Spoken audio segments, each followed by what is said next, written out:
welcome back to my channel. If you're new to my channel, then welcome here. In this video, I want to do a sort of story time because I feel like no amount of pictures or words can capture the actual events and feelings of my pregnancy or the things that went on in the process of the last day of my pregnancy, but I'm going to try to. So, sorry, that's rude. So, it all started 2 days before my actual delivery. My delivery was on a Saturday, so that was a Thursday. I get to the clinic, and turns out that my appointment was actually scheduled for Wednesday. So they're like, you know, you missed your appointment, and we're kind of just standing there staring at me like, what are you still doing here? Well, it was my 39-week appointment, so I was kind of standing there like, well, what do I do? And usually my appointments all through my pregnancy were on a Thursday, so I think I just assumed that's when it was, even though I feel like I remember seeing that it was going to be on a Wednesday that one time. So I don't know. But anyways, I got there, and yeah, I had missed it by a day. So the people were telling me that there was no physicians in the clinic and nobody could see me that day, and I was just not freaking out then, but I'm just like, because I need to not start not knowing what's going on at this point, since she could come any day. So then a nurse comes out and was like, if you want to get checked or something, you can just go into the hospital. So I have my husband driving to the hospital, and I'm calling the ER like, you know, they said we can do this, and where do I go? And they were like, oh, you can just go straight on up to labor and delivery. So I did that, and they were kind of looking at me like, why are you here? Luckily, the doctor who I would have seen if I had come to my 39-week appointment date was working in the hospital that day, so they got on the phone with her and were just, you know, following her orders and seeing what she wanted done. And so then the nurse has me over there, and she decided they're gonna check my cervix, which, no, that hurts. But they had me hooked up to the fetal monitor and everything, and they were monitoring the baby's heartbeat, and I'm seeing stuff going like this, but really slowly. So I'm like looking at my husband like, those are contractions, and he wasn't taking it seriously at the time. And I was like, well, I'm not feeling anything, so that's weird. But the lady checks my cervix and says I'm like 1.5 centimeters dilated, and that surprised me a little bit because, you know, I was wondering if I was ever going to dilate at all, being already at 39 weeks. And I did a lot of walking, all the spicy food, the pineapple. I did see my belly drop. Also had a lot of like pelvic pain. Anyways, it turned into the doctor I was supposed to have been seeing telling them to let me know to just show up at my 40-week appointment, and if the baby hadn't come by then, they would just go ahead and schedule me for an induction, which is what I was expecting because all the doctors that I had seen throughout my pregnancy were in agreement that my body probably wouldn't know what to do since it was the first successful pregnancy, and that they'd wind up inducing me because it would go over. But no, that didn't happen. So we went on home, and my husband and I proceeded to take my 39-week belly photos. I had him in those. You can see those on my Instagram, Boogie85 with 2 O's and 2 I's. But we went ahead and we're taking those pictures. We always also take some like humorous ones, since we decided not to just like, you know, spend a whole lot of money and pay somebody else to do it. And we enjoyed the process of the way that we did ours. We took those pictures, which we had been putting off for days. I wouldn't have even had the chance to take my 39-week pictures if we had waited past that day. That night, you know, we're all relaxed. 2:36 the next morning, I wake up to like some weird pain. So I wrote it off to nothing really. I was not thinking labor or contractions or anything. It was almost 3 o'clock in the morning, so that's when my cat starts whining and is used to me getting up giving him food. So I was reaching down to get the cat food out of the bag, and it's like I could never fully get down into the bag and reach for the food. I never fully got down into the bag. So I just went ahead and went back into my room, and I kind of like sat on the bed, and I was starting to have to go like this and push down to, you know, wait for the pain to pass. And then I didn't want to lay down anymore. I didn't want to sit up. I didn't want to walk around. And so I actually walked through the house for a little bit, and the pain was seriously consistent. Like at this point, it was like 2 hours before my husband would have had to get up and go to work anyways. And I was just trying to be quiet and relax, and yeah, it didn't really work like that. So like a little bit before he was about to get up, I was like, I think I need you to stay here with me today. And so he did. And around 11 o'clock, I was able to sleep through the pain for about 30 minutes, even though, it kept coming. And by that point, I had already downloaded a contraction tracker. I wasn't considering labor, but I was, starting to time stuff because I had been I spent the morning, surfing the web and reading about the length of time that labor might take for first-time moms and things like that. Around about 11 o'clock, I fell asleep until like 11:30 when I woke up with some excruciating pain. Well, it was excruciating to me. So I woke up and, I wasn't having it anymore. It was just like, oh no, like what are you? So I didn't want to get up. I didn't want to go even to the restroom. That lasted till about 2 o'clock when I started seriously timing stuff, and I was noticing they had gone from like 45 minutes apart, where I wasn't worried at all, to like 30 minutes sometimes, to 15 or 20. Okay. By that time, it was around 6 o'clock, and I was still dealing with it, and it was coming on to a point where we were trying to watch movies, and I didn't even want to do that. So around 8 o'clock at night, this is going to be too much information, but I finally got up to go to the restroom because I just couldn't hold it anymore, even though I really didn't want to get up. While I was in that restroom on that toilet, I had 5 contractions in a few minutes. So I come out of there and just start trying to step into my pants and everything. And I'm like, okay, I think we need to go. Everything just clicked. Like I hadn't thought about, actual labor. I start getting ready. I could not stand up straight or bend over far enough to put my leg in my pants. It hurt so bad. And so I fixed my hair and everything, and I'm headed to the door, and I'm like, no, we need to go now. He's walking around looking for his keys in his wallet. Come on, we need to go. By that point, I was freaking out just a little bit. So we get in the car, he starts driving. Immediately, I start puking uncontrollably. So he pulls over. And I'm like, oh my goodness, because the hospital is literally 5 minutes away from us. So I was like, no, just go. So we get there, and they have the situation now where they're building a parking garage, and so their temporary parking is down at the end of the street. And I was like, there's no way I can walk from there to the hospital. It's just not going to happen tonight. So he had to drop me off at the front door, and I really didn't want to go in there without him. So I'm like, hurry. So he goes and parks and runs back.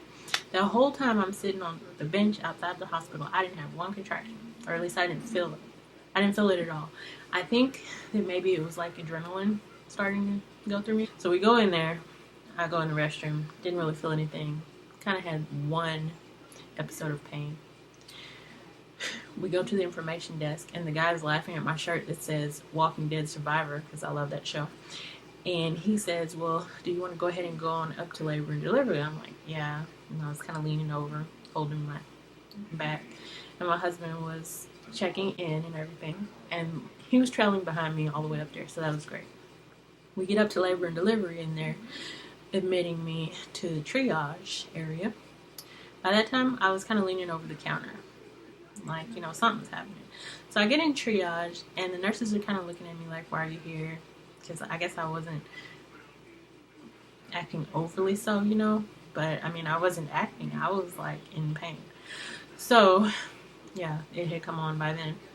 I get in the stretcher bed thing, and I start puking again. So they give me those bags. It's like a upside down funnel, and they're like, oh, you poor thing, and this and that. Start trying to take my blood and do all the necessaries. And then this lady comes in and is like, I'm going to check you. I'm looking like, no, not again. So, that happened. That hurt. And she goes, oh, you're about 4 centimeters. At that time, it got a little real to me, because I was told that at 4 centimeters is when they would allow me to consider an epidural. 4 centimeters is what I was. And we were talking to my husband's mom and such, and they were wondering if they should get to the hospital and this and that. And we were just like, well, we're just here seeing, what they're gonna say. And about 45 minutes later, after more throwing up and everything, the lady comes back and is like, okay, we're going to check you again and see if we're going to send you home. At that point, I'm looking like, there's no way you're sending me anywhere when you've already, somebody told me that I could have an epidural at 4 centimeters. I'm pretty sure you're not going to give me an epidural and send me home. So she checks me and goes, oh, she's a good 6 centimeters with a bulging bag of waters. Okay. The nurse comes around the corner, let's go have a baby. And I look at my husband and I'm like, I'm not ready. You know, it was kind of, that was when everything really got real. Just throwing up, and I was shaking, and the monitor was showing the contractions going like, you know, and it was a point where I would like brace myself in between the contractions to not necessarily breathe, but just prepare myself for the next one. Like, how else was I going to get through it kind of feeling. So that was 45 minutes apart from the 4 to 6 centimeters. And it's like I was in denial or something. Like, I did not consider actual labor until they were, let's go have a baby. I was like, so about 45 minutes after that, which, you know, that was, at that point, I was a little antsy. I'm like, so when am I getting my epidural? Because, you know, I was like, you know, how far do you want me to go? How do I know that this baby is not going to come before that stuff starts working? Like, I was only worried about the pain. I just, So, they started hooking me up to the IV and everything. The lady comes in and she's going to put some nausea medicine in my thing. And she was like, just give it about 5 minutes. Well, 3 hours later. Okay, that's all I have to say about that. No, it was actually 2 hours. 2 hours later, I was still throwing up. So, but by then, it was like 12:30. I was headed upstairs. They had the delivery room ready. I was going up there. They left me and my husband so that I could get in the bed and, you know, get changed and everything. Well, I was like leaning over the bathroom sink like this, and my husband was trying to have a conversation with me, and at that point I was literally having to breathe. Like, it's like I was focused on getting past the pain, so I had to wait until it passed before I could even respond to him at that point. So I get in the bed, and the guy comes in there eventually and does my epidural really quickly, although he had to wait in between my contractions, which were so bad at that point. I was telling her it felt like my baby's head was just coming down on its own right on out of my vagina. You know, I just kept looking at her and like, how do I know that you guys are going to give me this medicine and it's going to work in time? Like, how do I know? And she kept trying to reassure me. This was like one of the nicest nurses ever. Like, she was so helpful, so motivational. At the end, I really wanted to nominate her for this award they have, but I didn't know her name. My husband believes he knows her name, but I don't know her last name. Neither does he. So I don't know, but I still have the intention of going back up there or sending something up there, letting them know how exemplary she was. So I finally got the epidural. The guy was acting a little irritated because he had to, I know it probably wasn't irritation. He was probably just trying to make sure, you know, he didn't paralyze me, because I really couldn't be still, but at the same time I had to be. And you know how the beds, they have the back part lifted up? Well, they had me like sit on the crack between that part and that part while he did it, and I was like up off the floor, and it was just really uncomfortable. The whole time I was just like, you know. So somehow they finally got done with that, and in come my mother-in-law, father-in-law, my husband's sister and brother, and my stepdaughter. And so I finally get the epidural, and then my in-laws come in, and my stepdaughter, and my husband's, you know, right beside me, of course. And they came in, and I kind of like turned to the other side. I wasn't trying to be rude, and I felt bad about that, but it was like I was so focused, and I like turned to the other side and was like holding on to the rail and just like, you know, just, yeah, real life. So the nurse came in, and I was still not convinced that the epidural was working, and I still had like this whole feeling in my side over here. But no, in the process, I was getting numb, and I guess I just didn't know what that was supposed to feel like. But I will say that when they say you can't feel your legs, they don't mean you don't know your legs are there, because I mean, it was not a big deal to me. In the end, I felt nothing and it was great. So the doctor comes in eventually.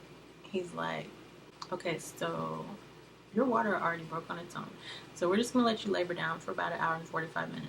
And so I guess he went to go deliver some other babies or something, and then the lady comes back in after a little bit, and I literally had just gotten comfortable. So she comes in and she's like, you ready to start doing some practice pushes? And then little did I know that these were real pushes, in my opinion, because we did for a few minutes, and she said when she could see the baby crowning, we're going to stop and call the doctor in. It only took like a few minutes. I was doing something that she was telling me to do. She put a catheter in me and everything, and I watched. I didn't feel anything. So, epidural for the win. But, so she said she could see the baby's hair. We called the doctor in, and he proceeds to, deliver the baby. And she's like, push, push, push, push, push, and all this stuff, and it was really awesome. During the actual delivery, I was literally felt like I was laughing. Like, I was able to participate in the actual delivery and not be in pain. And it was almost surprising to me when she came out, except because I didn't feel anything except for maybe like after he said the head was out and they were going to get the rest of her, you pulled the shoulders, and however they pulled the rest of her out, it's like I felt her feet and toes just take a push off of something inside my stomach, and there she was. And they were handing her to me. It reminds me of like if you're lap swimming at the Y or something, and you get to the wall and you do that little somersault and push off with your feet and go flying back the other way. That's how it felt like she did. It just said, and there she was. Then for an hour, I believe, my husband and I, and yes, I mean my husband and I, because at this hospital they want the father and the mother to have skin-to-skin time with the baby, so that was great. I really am appreciative that my husband got to, create that bond with my daughter as well. So we did the skin to skin, and then visitors were allowed back in because all my in-laws went out into the waiting room for the actual delivery. Only my mother-in-law and my husband were in the room for the delivery with me, and the doctors and nurses, and NICU was on standby, in case of anything, but no. And actually, they were saying they saw that she had done the meconium situation on the way, and so they were getting her on out, but it didn't affect her adversely in any way, and I'm thankful for that. So after the delivery, they moved us up to a postpartum room that reminded me of a freaking suite in a hotel. It was so nice. And proceeded to have, pediatricians come in, doctors come in, nurses come in, people take my blood pressure like every hour. But the room service was amazing. You got 3 meals a day, and you got I was so into crushed ice during my pregnancy because I somehow got the pregnancy anemia and such. I was eating ice way before that, and I still will. I mean, I just love crushed ice. I don't know, especially in the summertime, and especially from Sonic. But the hospital gave me like all the crushed ice I could possibly want, and it was awesome. And it's funny to me that my options for drinks afterward were like Dr. Pepper or apple juice or orange juice or something like that. But I mean, I was fine with it. It was great. I had not eaten since before then, watching myself through the whole 9 months, trying to be careful of what I did consume. And, still so, but, just trying to be careful for baby was really, really frustrating. And sometimes you're overdoing it and don't know. That first bathroom experience, nope, I'm not going to comment on that either. But the next morning, started being able to feel stuff. So they gave me some painkillers for that. The mesh underwear, the Perry bottle, Tux, like the witch hazel pads, your best friend. And especially those huge, they're seriously humongous pads. But they were like this wide, but then the ends like fanned out even more. And through that whole day, they were telling me to rest. Everyone was telling me to rest. Family came back to visit the baby and I. My stepdaughter brought me a vase of roses, which I actually haven't thrown away. It's the one with the yellow roses right there. I'm trying to turn them into just dried flowers because they were so pretty. And then that whole next day went so fast. And we were just enjoying her. And I would like lean back like this for a few minutes or a few seconds, or while she was resting in the bassinet they have for you. But I could not sleep until like the whole next day. Okay. But that next day, I was feeling good enough. So I got up. I was writing in her first memory book, and I was cleaning up our room and doing all kind of stuff. And this doctor comes in. He's like, "Oh, you're up.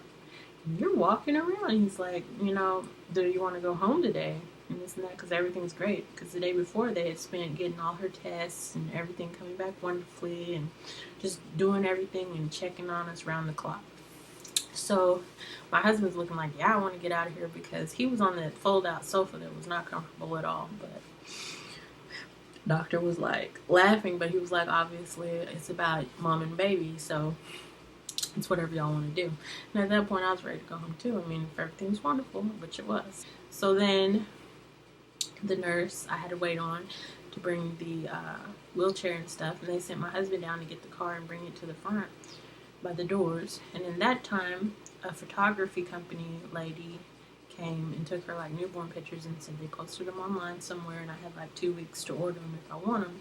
I just wanted to see them. I'm not paying like $500 for a pack of pictures, which I'm not even going to talk about that, but that was outrageous to me. $350 for a pack of pictures, $500 for a pack of pictures. No. So, but I mean, they were cute pictures, but I mean, for that price, I can take my own pictures and be very proud. So that happened, and then we got wheeled down to the car.